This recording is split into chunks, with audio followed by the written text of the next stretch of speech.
Yo guys, what's going on? I'm Tim for The Real Sports Talk. You can hit me up on Twitter at CashKelly_TRST, and Cash is spelled with a K if you're new to the show. So let me get into day 19 of the MLB 30 Clubs season previews for 2012, and that takes us to the city by the bay for a team that 2 years ago was a world champion, and then last year the offense was just, quite frankly, too bad for them to get back to that point, because they were probably on paper the best overall team in that division, but the Diamondbacks had a lot of young talent, which by the way is not going away, and ultimately they caught people by surprise and they were able to take this division right away from the Giants. Bruce Bochy obviously back as the manager yet again, and let me go through the Giants lineup and break down everything I believe will happen this year. We start at catcher with Buster Posey. There's been a lot of questions about whether they believe he should stay a catcher. I think one of the things that makes him so valuable is his ability to catch. But unlike a guy like Joe Mauer, the thing with Buster Posey is he's still going to be one of the best players in the game if he's not playing at that position. Joe Mauer is still going to be a really nice player if he's not playing catcher, but he doesn't bring enough pop to be an elite player. Buster Posey is going to hit probably 30 home runs this year if he's able to stay healthy, and he's going to bat right around 300. So, and I mean, if you really look at things, Buster Posey is going to do that in a year where he's only 25 years old. So the future only looks up for him. I think ultimately, if Brandon Belt or Aubrey Huff is not the answer at first base, then maybe you do consider moving Buster Posey over to first base after that huge injury last year. But, I mean, he is a very good catcher. You can't take away from that, and that is one of the parts that makes him so valuable. I expect a 300 with 30 home run season. Really do not expect to see much of a drop-off from the performance that we saw 2 years ago in his rookie year. Chris Stewart will be the backup catcher last year, and it really his only extended major league appearances. In 67 games for the Giants, he hit .204 with 3 home runs and 10 RBIs, and that was kind of one of the issues that they had last season, was the fact that the Giants just overall did not have enough depth on that bench, because the lineup, a lot of the guys were not overall very good hitters, and they didn't bring a ton of pop off the bench. Guys like, and I know you don't bring your catcher off the bench a ton to pinch hit, but guys like Chris Stewart did not bring much at the plate. You can't be hitting .204 in the MLB. I mean, it's pretty much that simple. Eli Whiteside is the third string catcher, and really both of these guys will get some looks. Last year, Whiteside in 82 games hit .197 with 4 home runs and 17 RBIs. Look, he gave you some pop. Ultimately, you're not going to get a ton of pop off the bench because you're playing in a huge ballpark that is very friendly to pitchers, but you need something more off this bench. You need another catcher behind Posey if for some reason he would go down.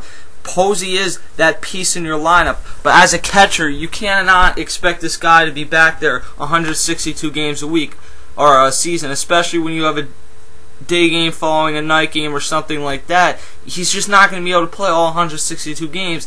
And when you take a guy like Posey out of the lineup and insert a guy like Whiteside or anyone that really Chris Stewart as the backup catcher, then your whole lineup takes a massive dip, because that's how much Buster Posey means to this lineup. And I think that we saw that last season when Buster Posey went down injured. At first base, you have a position battle. That would be Aubrey Huff in the second year of a 2-year extension. He signed after a huge year in 2010, came off in his first season with the Giants, hit .290, 26 home runs and 86 RBIs, had probably the best overall season of his career, and he's had some nice seasons. I mean, 2002 back with the Rays was nice, but he just did not bring the same type of pop and the same RBI production. He lived in hitting a lot of balls in the gap, and ultimately last year he was not able to do that. The sad part was, at hitting at .246, he had the highest average for the Giants of a guy who had been there the whole season. Obviously, Carlos Beltran came there, and actually, average-wise, Carlos Beltran did really nice. I think he had an average over 300 with the Giants. He just didn't bring the spark to make it worth it. But when your best hitter's hitting .246, that really shows why the Giants were not able to even get back to the playoffs last year. And Aubrey Huff is going to have to be a guy who gets back on track. Now, we've seen him do this throughout his career, never as bad as 246 really, although he had 1 year in 2001, but he had never really shown a ton before that. You need him to get back around the 280, I mean at least 275, 280 range if this team's going to be successful. Because, again, in another lineup, you can take him hitting 265, 20 home runs. But because of the fact that there isn't a ton of big hitters in this lineup, you need Aubrey Huff to hit around 280 and give you about 25 home runs. And unfortunately, I'm not sure if he can do that.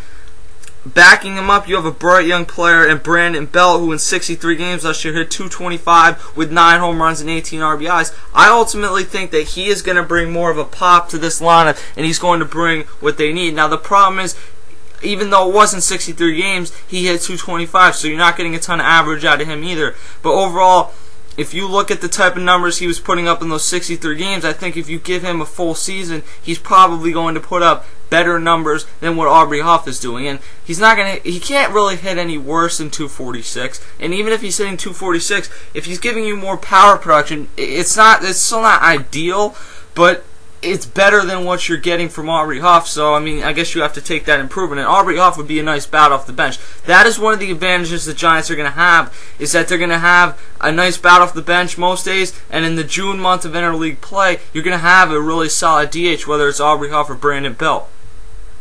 Then you look over at second base, you have Freddie Sanchez, who has just kind of been plagued by injuries since joining the Giants. Hasn't necessarily been a bad player. He's always given you a really nice average. Won a batting title with the Pirates back in 2006 when he had 344.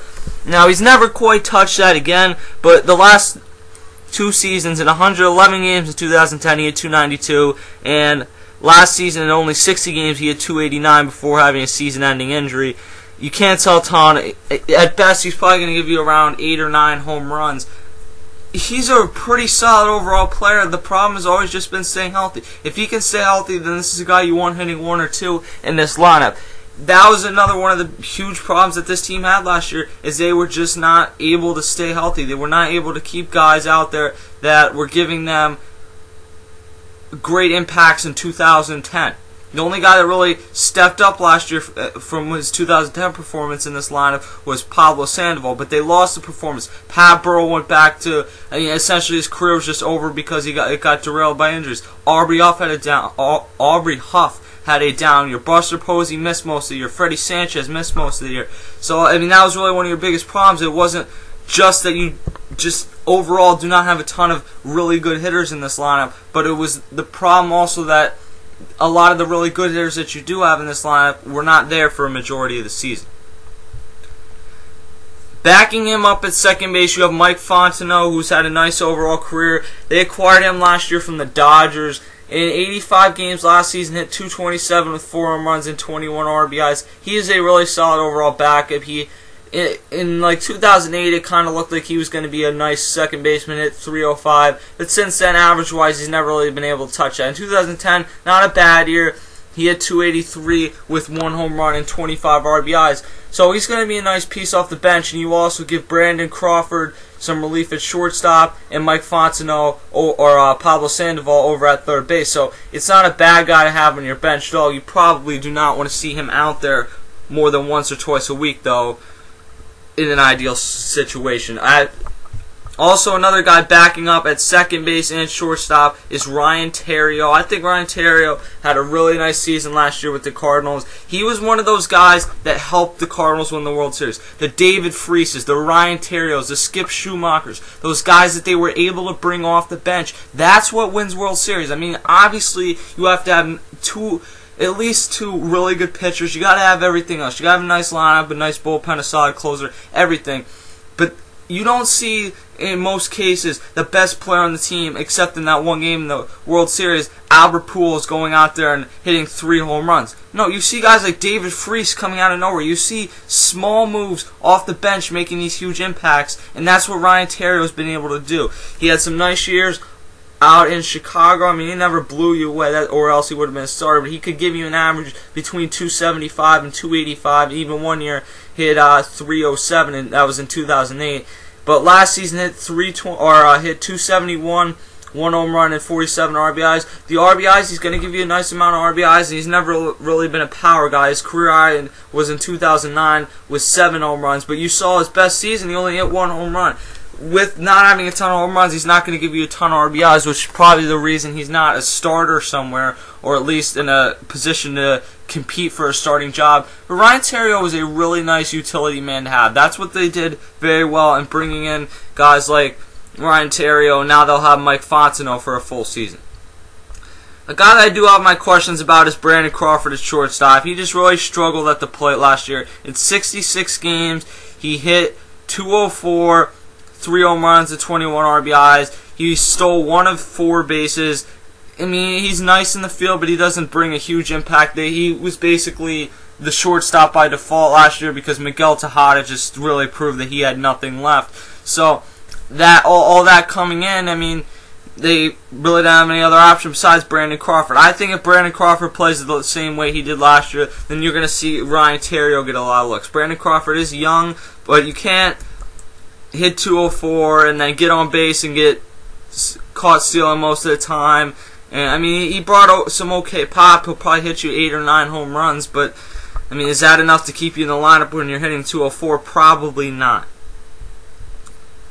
Pablo Sandoval will be holding down third base. I believe he signed an extension this offseason, and he had a really nice season last year. A lot of people thought that he had just gotten in such bad shape in 2010 because he came up 2009, became the Kung Fu Panda, this huge guy, but he is just a natural, really good hitter. Hit .330, 25 home runs and 90 RBIs. In the year that they win the World Series in 2010, he hits .268 with 13 home runs and 63 RBIs. Last year we saw a resurgence. It wasn't as good as 2009, but he also was not hitting in probably as good a lineup as 2009. Not to necessarily say that the Giants lineup then was necessarily great, but it couldn't really get any worse than the Giants lineup was last year. And that's weird to say for a team coming off a World Series.